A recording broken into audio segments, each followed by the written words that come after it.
Bonjour chers amis, nous allons faire un petit cours aujourd'hui sur un verset que David Ameller a dit dans le livre des psaumes, au chapitre 119, où il rappelle les 22 lettres de l'alphabet. Ça s'appelle Tumaniape, les huit visages.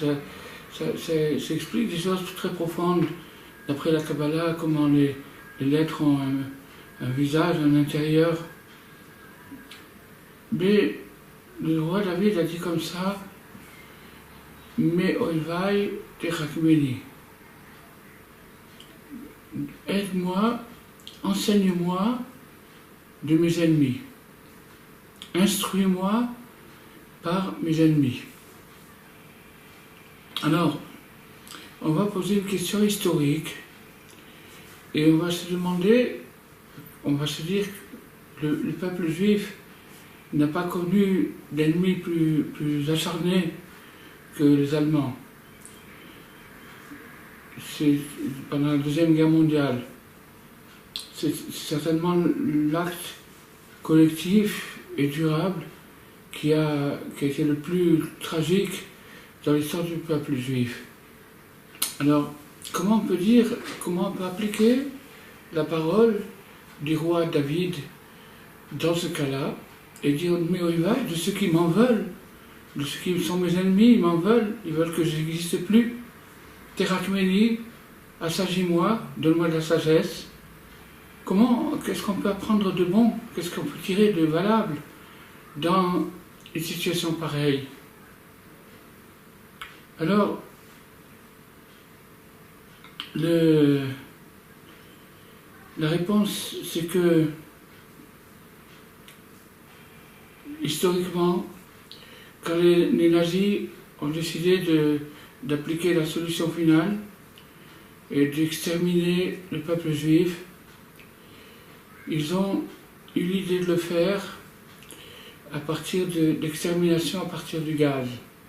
Le cyclone, qui devait être un gaz mortel, qui était arrangé dans ce qu'on appelle des chambres à gaz, mais qui en fait étaient déguisées en douche, et les gens entraient, ils étaient asphyxiés par ce cyclone, et comme ça il y a des millions qui ont été exterminés par ce moyen-là. Alors, la question qu'on peut se poser, c'est pourquoi est-ce que les Allemands ont choisi ce moyen pour perpétrer le crime? Alors c'est là où on va trouver une façon de s'assagir, de s'enrichir, quelque chose d'extraordinaire. Mais instruis-moi, assagis-moi par mes ennemis. Quand je vais voir quelque chose de négatif, je dois être capable d'en tirer du positif. Il ne s'agit pas de justifier quoi que ce soit, il s'agit d'extraire de cette situation un point positif. Alors, la réponse est très simple. Quand on désire, si quelqu'un désire, un peuple désire exterminer un autre peuple, c'est-à-dire appliquer une solution catégorique contre un autre peuple, le moyen le plus radical, c'est le gaz. Alors c'est maintenant qu'on va renverser le sujet. Si jamais quelqu'un a l'idée de faire revivre un peuple, de remonter les gens, eh bien, il va falloir qu'il fasse l'antithèse du gaz. C'est-à-dire, il y a un principe dans la Kabbalah, dans la Torah, Zé lewazé asa Elokim. Dieu a tout créé, ceci face à ceci. Il y a toujours une contrepartie positive par rapport au négatif. Donc si le but a été, à une période de l'histoire, d'exterminer des gens par millions, eh bien, c'est un peu fort ce que je vais dire maintenant. Aujourd'hui, nous avons la possibilité de faire le contraire, de faire revivre des millions de gens. Comment? Avec de l'air pur. Comme le gaz est un air vicié, un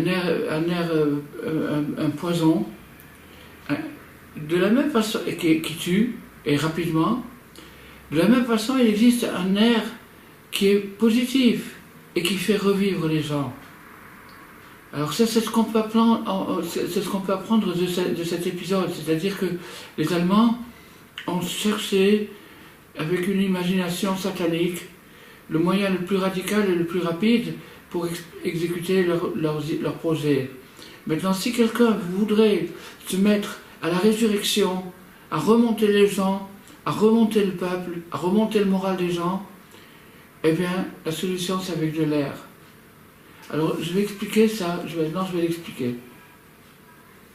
Il y a 4 sortes de respiration. Il y a la respiration physique, la respiration émotionnelle, la respiration intellectuelle et la respiration spirituelle. Je vais expliquer rapidement, brièvement et clairement qu'est-ce que ça veut dire. Au même moment que les niveaux de notre individu respirent, le même phénomène se produit dans un autre degré. Par exemple, quand je respire physiquement, j'aspire de l'air, et donc c'est ça qui me fait vivre. L'air, c'est la vie. Donc quand j'aspire de l'air, c'est ça qui me fait vivre physiquement. Si ras de shalom, je viens à manquer d'air, eh bien c'est fini, c'est l'asphyxie. Émotionnellement, il existe aussi une respiration émotionnelle. Imaginez quand vous rentrez par exemple dans une atmosphère de gens qui sont contents, qui font une petite fête ou une soirée, etc.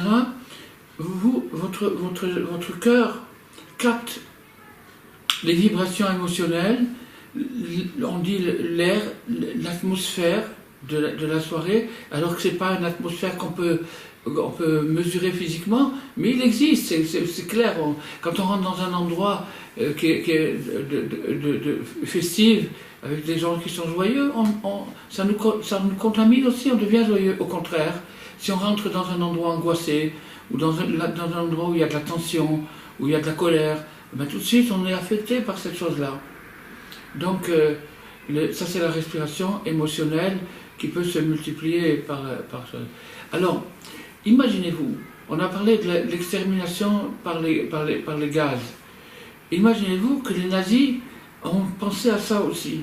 Au même moment qu'ils ont fait l'extermination par les gaz, ou plutôt 6 ans avant, ils ont commencé à faire de la propagande antisémite, de propager par la radio, par les journaux, par les médias, tout ce qui pourrait être une diffamation sur le peuple juif.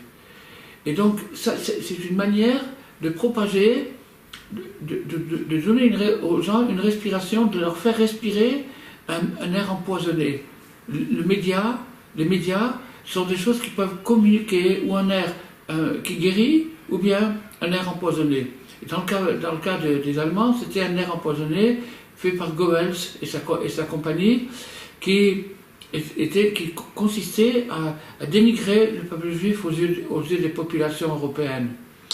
Mais ce n'est pas le seul dommage, parce que en même temps que les victimes, c'est-à-dire les bourreaux, les Allemands, ont été excités par cette propagande émotionnelle, au même moment, le peuple juif a été abaissé, humilié émotionnellement. Quand on se promène dans la rue, on voit des slogans qui sont imprimés, qui sont affichés un peu partout, on commence à se poser des questions sur soi-même. Alors c'était le double effet du cyclone émotionnel. Après ça, nous avons l'intellectuel. Alors, il y a des fois des choses qui échappent à l'émotionnel. Il y a des gens qui contrôlent leurs émotions, qui ne se laissent pas embobiner par de la propagande genre Goebbels, la propagande. Mais des gens qui réfléchissent, ils se posent des questions. Alors pour ça, il y a le cyclone intellectuel. Quel est le cyclone intellectuel? L'idéologie.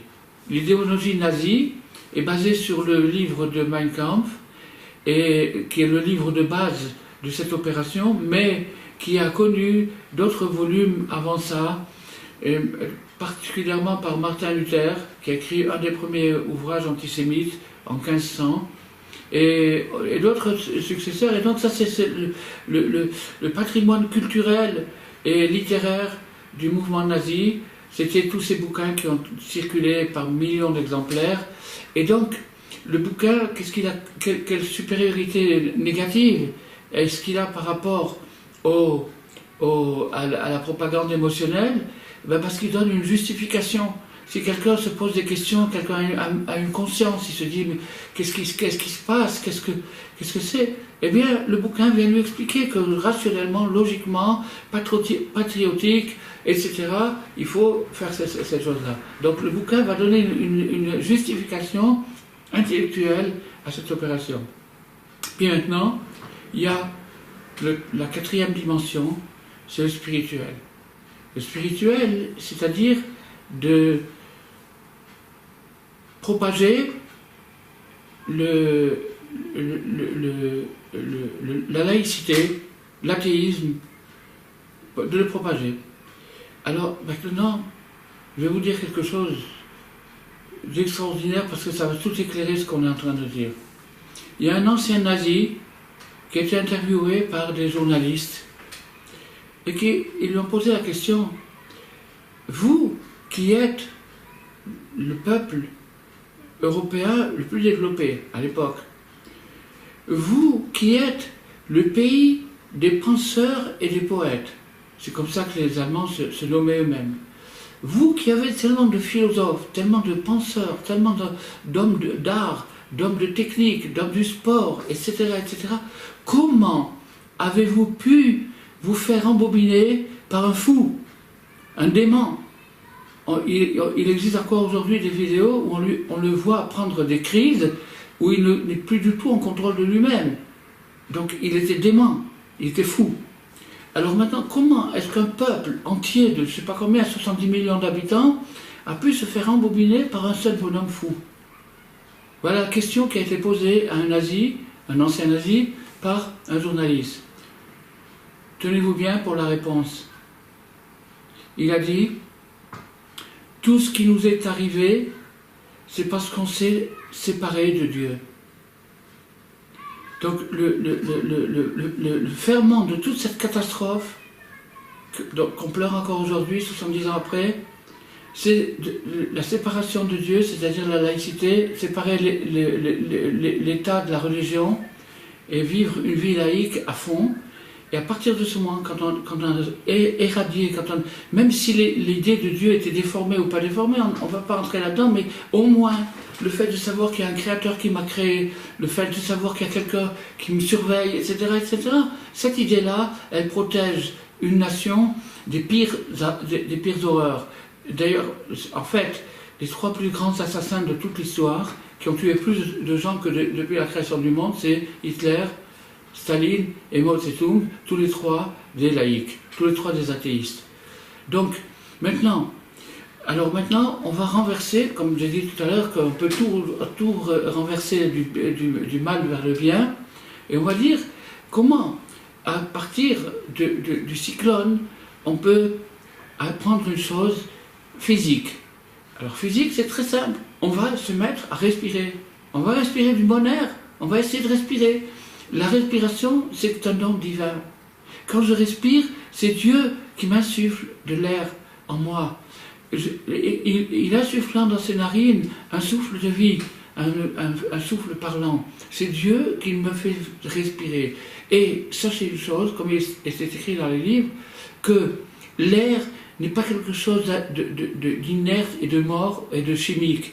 C'est quelque chose de vivant, c'est quelque chose de pensant, c'est quelque chose de conscient, c'est Dieu lui-même.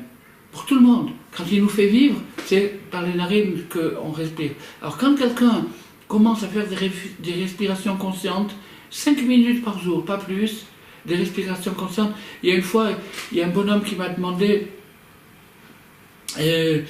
c'est très bien, c'est très beau, la respiration, vous m'avez convaincu, mais c'est tellement dur, ça a l'air tellement facile et c'est dur. Essayez de faire 5 minutes par jour de respiration, vous verrez que ça pèse une tonne.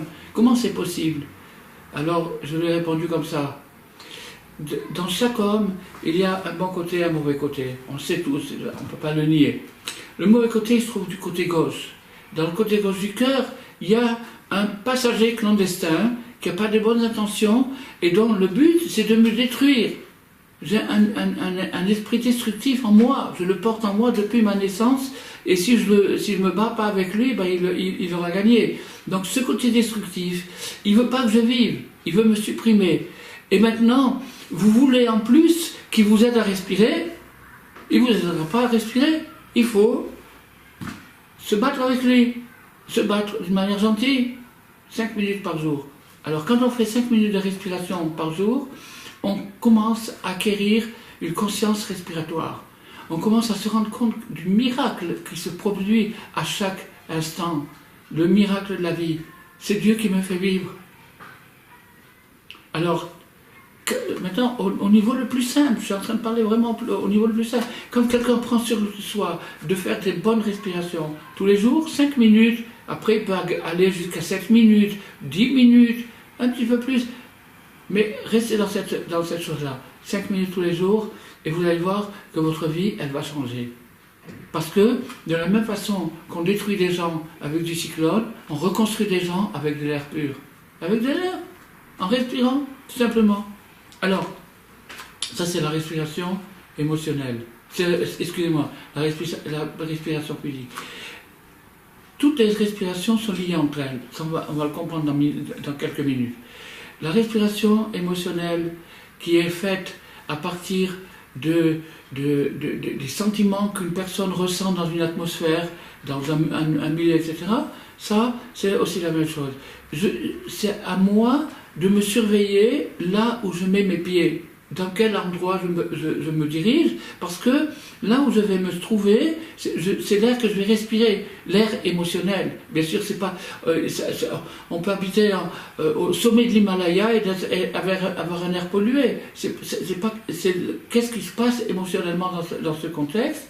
Eh bien, l'air émotionnel, il faut éviter la shonara, de dire du mal des gens. De dire du mal des gens, c'est comme ça que les nazis ont fait leurs crimes, avec le Lachonara, en disant du mal. Donc, en évitant le mal, eh ben, on commence à se porter. Mais remarquez une chose, c'est que plus quelqu'un va faire des respirations physiques régulières et répétées, plus il va être sensible aux vibrations émotionnelles. Quand il va se trouver dans un endroit, il va sentir son pif, son sixième sens va lui dire attention, ici, il faut se méfier, etc. etc. Donc il ne va pas se fourvoyer dans des endroits malsains. Après, vous avez la respiration intellectuelle. Bon, ben, ça, c'est les médias, c'est la littérature, tout ce qui est proposé à la jeunesse et pas moins à tous les âges. Des bouquins et des bouquins et des bouquins et des bouquins. D'ailleurs, il y a des bouquins aussi sur la respiration. Alors, je vais vous dire quelque chose. Qu'est-ce qu'on fait avec les bouquins sur la respiration? Alors, il y a toutes sortes. Il y a des bons, des moins bons, etc. Mais, excusez-moi l'expression, j'ai quand même pas mal cherché dans ce domaine et je me suis rendu compte qu'il manque quelque chose. Alors, j'ai donné une parabole, une image, pour comprendre qu'est-ce qui manque. Imaginez maintenant qu'il y ait un Japonais, un monsieur qui habite au Japon, et qui soit fou de la culture européenne. Il a envie de voir des musées, il a envie de voir des monuments.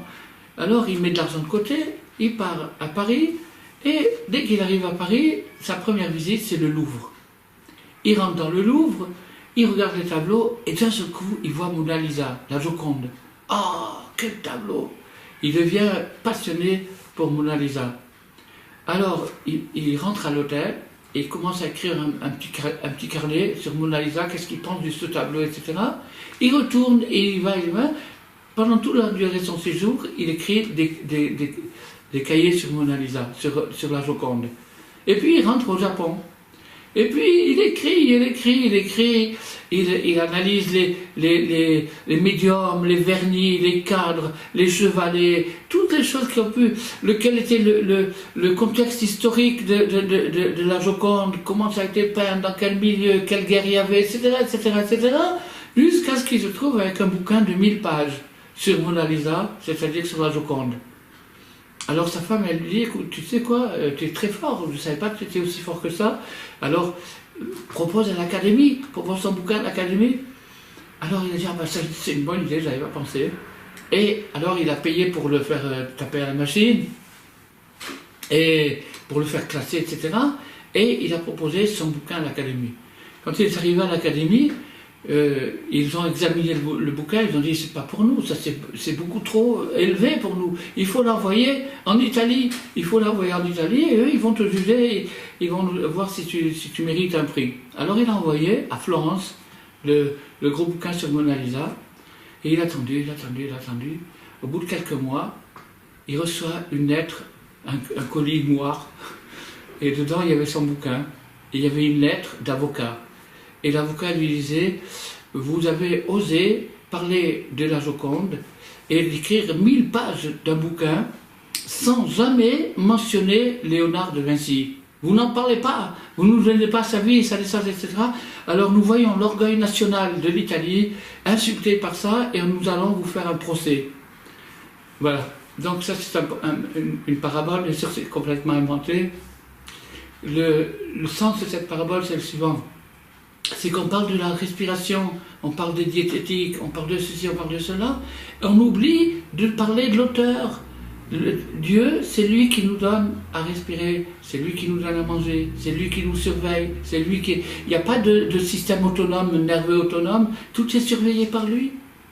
Alors, maintenant, on va revenir à ça. Donc, quand on s'écarte des littératures qui sont de mauvaise foi, qui cache une littérature qui peut vous décrire un paysage magnifique, un coucher de soleil à Acapulco, comme tout ça, et sans parler qui c'est qui fait ça, qui c'est qui crée ça, qui c'est qui vit, qui c'est qui est dans ça. Alors ça c'est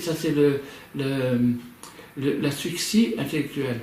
Le contraire de l'asphyxie intellectuelle, la Torah. La Torah, allez, on lit encore des morceaux, et petit à petit, on se prend conscience de la présence de Dieu dans toutes les choses, dans le manger, dans l'air qu'on respire, etc., etc. Donc c'est merveilleux, il suffit d'utiliser la Torah. Maintenant, la respiration spirituelle, eh bien, c'est tout simplement la respiration physique poussée et développée. Si quelqu'un fait des respirations, il va arriver à une expérience mystique. Il va arriver à expérimenter Dieu. En personne, pas qu'on lui raconte des histoires ou des choses comme ça, en personne, il va prendre conscience de la présence de Dieu et il va s'attacher à lui. C'est pour ça que le roi Chaim, Rabbi Chaim Ben Attar, il dit que l'endroit critique, c'est-à-dire l'endroit idéal pour l'attachement entre l'homme et Dieu, c'est le nez. C'est dans le nez, c'est dans les narines que tout se passe parce que l'air, qui est un souffle divin, rentre dans mes narines et à ce moment-là, il fait l'air. Alors voilà, on a étudié aujourd'hui comment on peut transformer quelque chose de mal en bien, comment ressusciter, comment le peuple juif peut revivre, ressusciter, ce qu'il faut le dire aux gens. Il faut le dire aux gens, il faut leur dire respirez, apprenez à respirer. Et bien sûr, il faut commencer par le faire soi-même. Donc, je vous souhaite à tous et à toutes un bon air de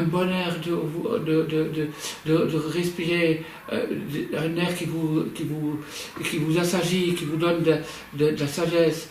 C'est simplement, il faut décider à quel souffle on veut s'attacher. Dans la Kabbalah, il est expliqué qu'il y a des milliers de courants qui gravitent autour de la Terre, et dans le monde spirituel, bien entendu, il y a des milliers de courants et qui demandent qu'à s'attacher à une personne qui se trouve dans ce monde.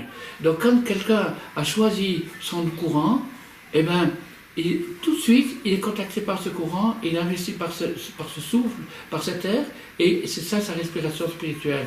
Alors, je vous souhaite à chacun et à chacune beaucoup de bonheur et de réussite dans cet exercice extrêmement simple et à la portée de tous, qui est de respirer, et à bientôt.